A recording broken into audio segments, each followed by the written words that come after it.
My name is Sharon. I met my husband Ryan through a mutual friend. Ryan was a very kind man, and we got married shortly after meeting. Our whirlwind romance led to a marriage just 3 months after we met, shocking our friends and family. But even now, 3 years into our marriage, we're living happily together. However, as with anything, there have been a few challenges. Since our marriage, the most difficult issue for me has been dealing with my mother-in-law. Her house is within walking distance from ours, but unless it's absolutely necessary, I try to avoid visiting. Why?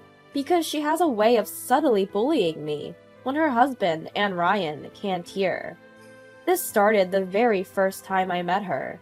When I went to introduce myself to my future in-laws, there was a moment when we ended up alone together. That's when she dropped her voice and asked me, "Sharon dear, where did you go to college?" I wondered if your educational background had anything to do with marriage, but when I told her where I went, she frowned and said, "Oh, I've never heard of it. You must have married Ryan for his money, didn't you?" I was so taken aback that I couldn't respond. I was shocked not only by her sudden, mean-spirited expression when Ryan and her husband weren't around, but also by what she said. Yes, Ryan is a doctor and a Harvard graduate. He probably has a lot of money, but we had decided to keep our finances separate. I had no idea how much money Ryan actually had. I thought it was strange that you got married after only 3 months. Listen here, Ryan is a gem. He's a doctor who graduated from Harvard. That's a big deal. Compared to that, I've never heard of your college. You must have gone to some third-rate university. If you married Ryan for his money, you should end it right now. I didn't marry him for his money. I truly want to be with Ryan. That's why I wanted to get married. Liar. You look like a fool. Can't bear the thought of someone like you having Ryan's child. Can you imagine a child with your stupid genes? The child would be pitiful, especially after I gave birth to such a smart son like Ryan. Don't worry, Ryan and I have decided not to have children. Ryan and I are both career-oriented. We're proud of our work, and when we decided to get married, we agreed not to have children. Despite her irritating comments, I managed to keep my anger in check and tell her our decision, which seemed to take her by surprise. "What?" she exclaimed, her eyes wide open. After a moment of stunned silence, she glared at me. "So, you're infertile, right?" "No, that's not it. We just decided not to have children." "Lies! It's unheard of for a married couple not to have children if they can. Ugh, why did Ryan decide to marry a woman like you? His life was perfect until now." In response to her lament, I found myself speechless. That's when I remembered Ryan confessing, during a family discussion, "Honestly, I don't really like my mom." Mother-in-law had always been more concerned about Ryan's education and career, rather than Ryan himself. Even then, mother-in-law was about to say something else, but as soon as father-in-law returned, she promptly switched back to her amiable self. When she said, "It's a pleasure to have a beauty like you, Sharon, in our home," with the same mouth she just used to insult me, it gave me the creeps. This mother-in-law, who plays the good wife and mother in front of father-in-law and Ryan, had been wearing this mask since marrying father-in-law. Although she seemed devilish, since mother-in-law kept her opposition to the marriage hidden, but remained cordial in public, Ryan and I were able to get married without a hitch. Even now, 3 years into our marriage, mother-in-law continues to secretly harass me. She had been bad-mouthing me to the neighbors, so when I went to the in-laws' house for some business, it deeply bothered me to see the neighboring ladies whispering about me. There was also a time when I went to visit mother-in-law because she was reportedly unwell, only to find her fit as a fiddle, using the absence of father-in-law and Ryan as an opportunity to lay into me. She went on and on, saying things like, "Isn't it sad for Ryan to live with a fool like you, Sharon? I've heard that when the IQ gap is too great, conversation becomes impossible. Can you two even communicate? I remember Ryan saying he didn't want kids. Are you infertile, or does Ryan not want to pass on your foolish genes? Either way, poor Ryan for marrying you. But the one I feel sorry for the most would be any child who gets those dumb genes. Good for you, Sharon, for being infertile. You always look like a fool to me since we first met. It's embarrassing to think that someone like you is my daughter-in-law. Please lower your face when walking around the neighborhood. It's disgraceful. Though I was quite irritated, I held my tongue and listened without retort. Not because I was a timid wife, but because I was waiting for the right time. The moment I was waiting for was mother-in-law's birthday. Every year on her own birthday, mother-in-law invites me and Ryan to her house and cooks for us. When is my birthday? It's not too much to ask for a meal together as a family, is it? It would be hard for her son Ryan to decline. We've been invited for meals on mother-in-law's birthday every year, this being the third time. For the first and second birthday celebrations, I thought, it's not fair to Ryan and father-in-law to put up with mother-in-law's behavior. I can handle it on my own. But my patience, which isn't particularly enduring, had reached its limit. At this year's birthday meal, just as we were enjoying the usual meal and chatting casually with drinks in hand, I took out my phone with a smile. Excuse me for springing this on you, but I've decided that today will be the last time I come here. Everyone was taken aback by what I said. Feeling a bit guilty for shocking not just mother-in-law, but father-in-law and Ryan too, I continued. Actually, I've been receiving quite a lot of nasty comments from mother-in-law behind my back, and I simply can't bear it anymore. Just seeing her face has been giving me hives recently. This stress is too much, so I've decided not to come to this house anymore. My father-in-law asked my mother-in-law, "Did you really say something?" Caught off guard, she quickly shook her head. I didn't say anything. I didn't say anything at all. Is it possible you misunderstood something, Sharon? She plastered on her usual smile, but her eyes didn't share the sentiment. I felt the pressure from her to keep silent, but I had no reason to comply. I reached for my phone lying on the table and played an audio recording. You, with no education, being the wife, it's unbearable. Day in, day out, the thought of you as the wife sends chills down my spine and brings nightmares.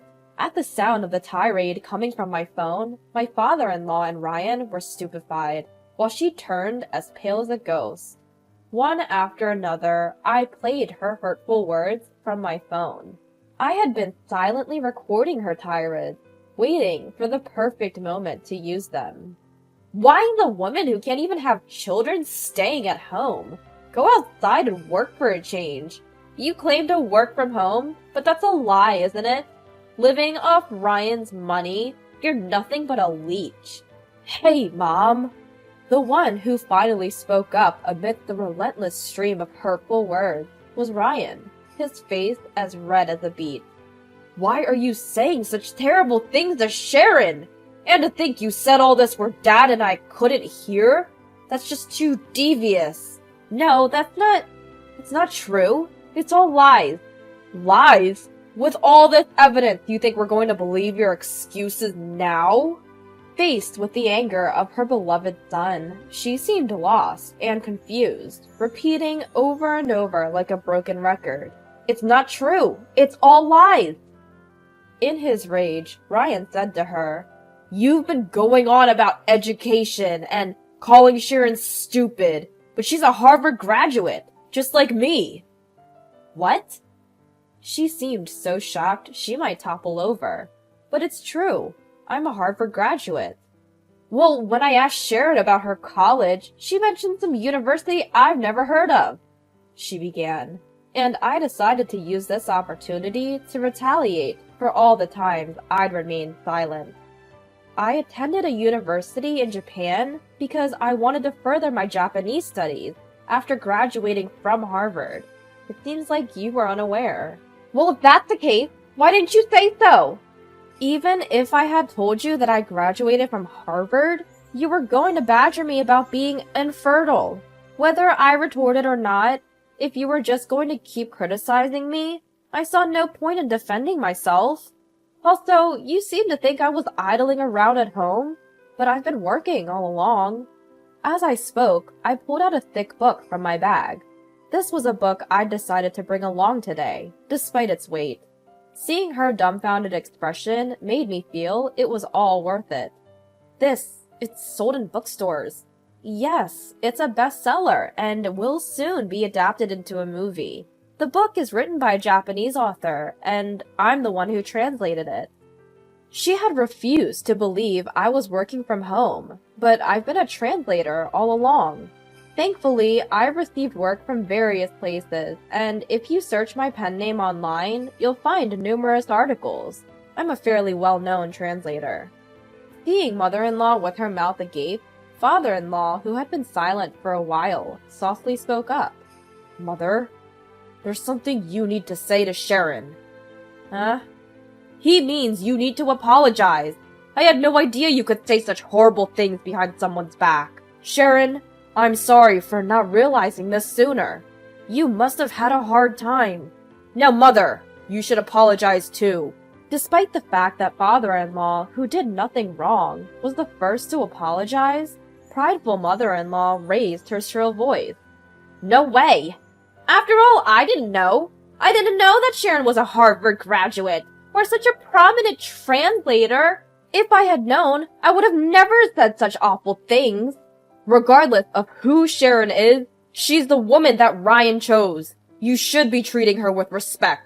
Education and career don't matter. If Sharon treats Ryan well, as parents, we should have no complaints." Mother-in-law, Ryan, and I were all taken aback by the usually quiet and gentle father-in-law's angry voice. Father-in-law glared at mother-in-law and urged her once more, "Apologize." But mother-in-law, who had not bowed to a daughter-in-law, declared, "I've done nothing wrong," and retreated to her room. "Go home for today. Sharon, I'm truly sorry." After father-in-law said this, Ryan and I decided to go home.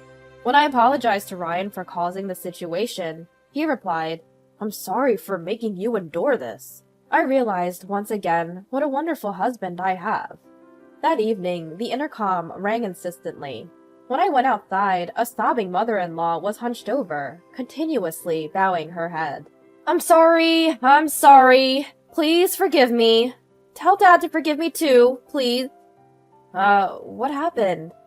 Just as I was recoiling from mother-in-law's pitiful state, father-in-law came running over, trying to get mother-in-law to stand up by saying, "Stop it! It's disgraceful!" Before the shocked us, mother-in-law said, "Stop! I can't go home until I'm forgiven," and then uttered a shocking phrase. "If I'm not forgiven, Dad will abandon me." A sighing father-in-law explained the situation. He had become disillusioned after seeing the true nature of mother-in-law, with whom he had spent many years.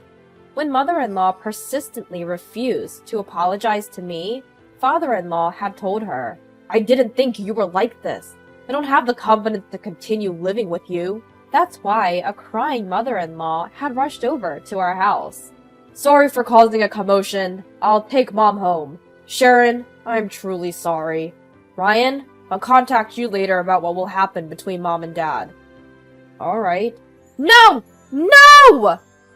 As father-in-law forcefully took away the childishly protesting mother-in-law, Ryan, watching their retreating backs, had an expression of mixed disbelief and sadness. I found myself in a similar situation, seeing my mother-in-law shrink away. My in-laws fought for several months after that, but in the end, they divorced. My mother-in-law moved out of the house, apparently relocating to a small town in the countryside using the money she got from her ex-husband. Their squabbles could be heard all over the neighborhood.